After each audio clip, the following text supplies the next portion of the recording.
ભાવનગરની EP cinema ખાતે Gujarati film ચૂપના કલાકારોએ પ્રેસ કોન્ફરન્સ કરી જેમાં વિકી શાહ, હેમાંગ દેવ, હેમિન ત્રિવેદી, આકાશ પંડ્યા, મોરલી પટેલએ ખાસ હાજરી આપી હતી.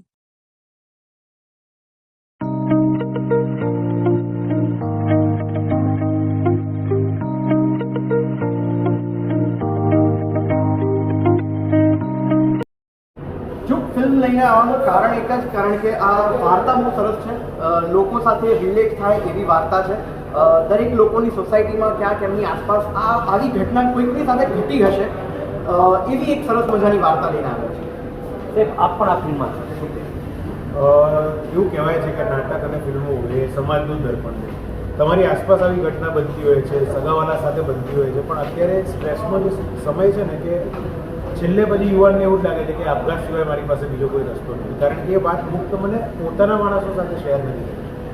તો એ ક્યાંક ને ક્યાંક આ મેસેજ એવી રીતે કન્વે કરવાનો ટ્રાય કર્યો છે કે જેથી યુવા પેઢી એવું સમજે કે મારો પરિવાર કે મારા મિત્ર સાથે હું એ વસ્તુ શેર કરીશ ને તો એનાથી મારામાં નાનપ નથી આવી જવાની અને એના કારણે એનો સ્ટ્રેસ ઓછો થશે, એનો કોઈ નિવેડો આવશે, એનું કોઈ સોલ્યુશન.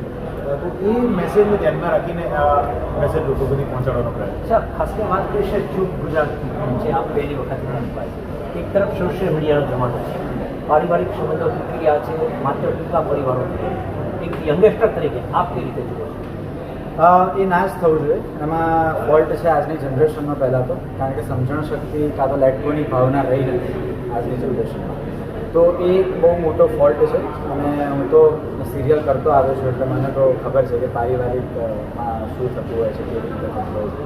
પણ વાત કરીએ ચૂપની તો આ મારી પહેલી ફિલ્મ છે અને અમે લોકોએ તો મૂવી જોયું છે એટલે અમે લોકો સુપર એક્સાઇટેડ છે અને આઈ હોપ કે ઓડિયન્સને પણ ગમે, એ લોકો વધાવી લે. અને ભાવનગરનું મેં ઘણું સાંભળ્યું છે કારણ કે આ લોકો તો ઘણીવાર આવી ચૂક્યા છે અહીંયા પ્રમોશન માટે. હું ફર્સ્ટ ટાઈમ છું, પણ દરેકને એવું કહેવું છે કે ભાવનગરની ઓડિયન્સનો રિસ્પોન્સ કંઈક અલગ હોય છે ગુજરાતમાં. સો આઈ હોપ કે તમને લોકોને ગમે, તમે લોકો વધાવી લો અને લોકોને જણાવો આ મૂવી વિશે, જેથી વધારે ને વધારે લોકો જોવા માટે. ચૂપ ફિલ્મની આપણે વાત કરી છે, નામ ખાલી ચૂપ.